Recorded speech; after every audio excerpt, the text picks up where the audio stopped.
Hello there everyone, welcome to this week's Gran Turismo 7 Daily racing race and strategy guide, where we're off to Deep Forest Raceway in the Group 4 4-wheel drive cars only for 13 laps. We've got tyre weight at ×3, fuel at ×1, just the racing soft tyres, BOP is on, damage is light, it's a grid start once again with that false start check. It is custom slipstream unfortunately, there is a mandatory pit stop in this one, and for your settings allowed, it's just the brake balance. Now I know there's probably a lot of people kind of complaining and moaning that we use this combination all the time, but for Daily Race C, I can't actually remember the last time we used Group 4 around here. I know it's used as Daily Race B, so people will have driven it, but as somebody who doesn't do Daily Race Pointless, then this is relatively new for myself. And the settings are pretty decent, kind of almost grabbed from last week in a lot of ways in terms of the lap number and the false start check with a grid start, but I do like the addition of just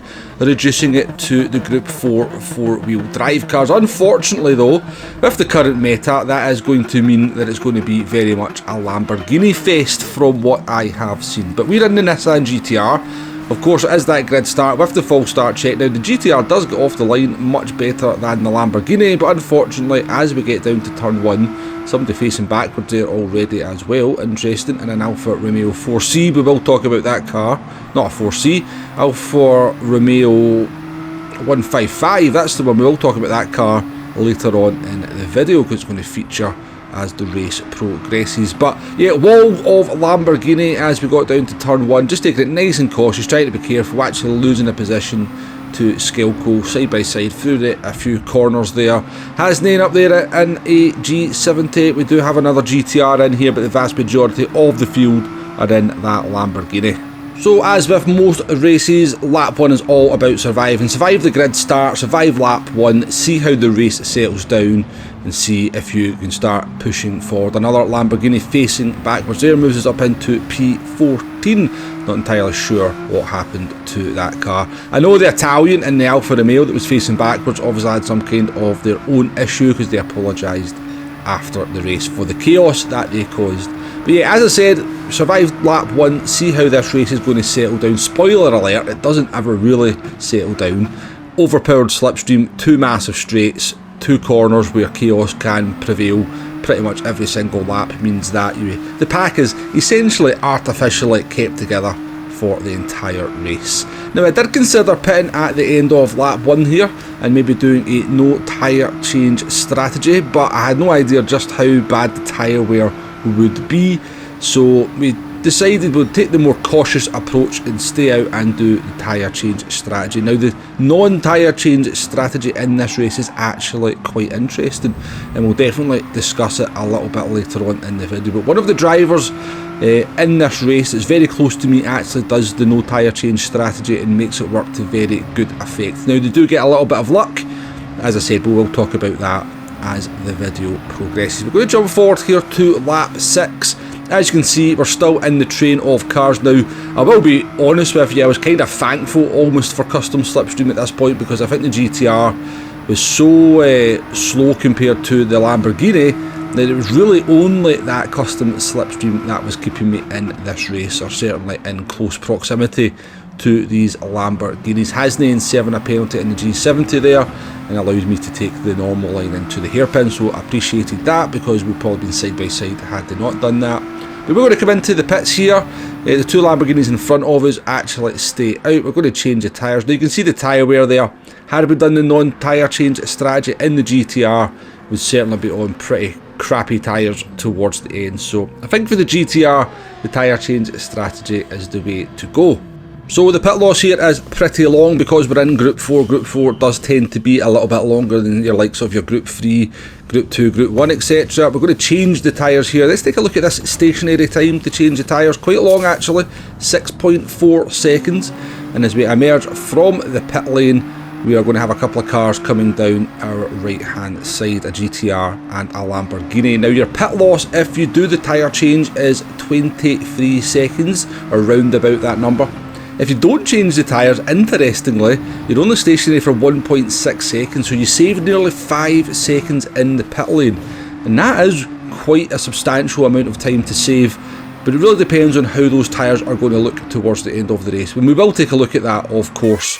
before the video finishes. We will take a look at the driver that does the no tyre change strategy a little bit later in the video, just as the race finishes. So we're going to jump forward here to the end of our outlap, start of our first flying lap on the new tyres. I just wanted to kind of showcase this because cars coming out the pit lane, it can be a little bit tricky into turn 1. Thankfully everybody here shows like really good respect, really good driving, and everybody manages to survive. We are right up behind the Velo GTR. It would be nice to beat that car. Now that GTR did pit quite early in this one, so they were starting to struggle on the tyres at this point. We get the slipstream down into turn 1, but we've also got a Lamborghini down the inside of us here as well. Certainly starting to get a little bit of overlap, so a little bit of a tricky situation. I couldn't go too deep, I couldn't go for the apex basically because of the Lamborghini, which kind of made my move on the GTR just a little bit more difficult than I would have liked it to have been. But as we come into the fast right-hander here, the GTR, the Greek driver, kind of lets off the throttle and lets us back in. I think they knew their race was kind of over as their tyres were burned.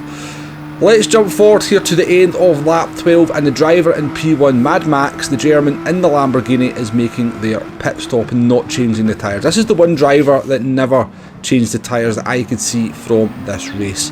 And what you can also see is because of the artificial racing elements in this one, the aid, the boost, we are part of a large gaggle of, well, 8 cars in front of us. I guess we're the 8th car, and we have been battling pretty hard. You can see the likes of lap 8 and 9 in the 34s, so costing ourselves some lap time. You know, a 33.9 on lap 12 as well. We should be doing lap times somewhere in the region of what we've done there on lap 11, and that has allowed Max, with the lack of tyre changing, the 5 seconds saved in the pit lane, to actually come out ahead of all these cars. He's actually up in P6.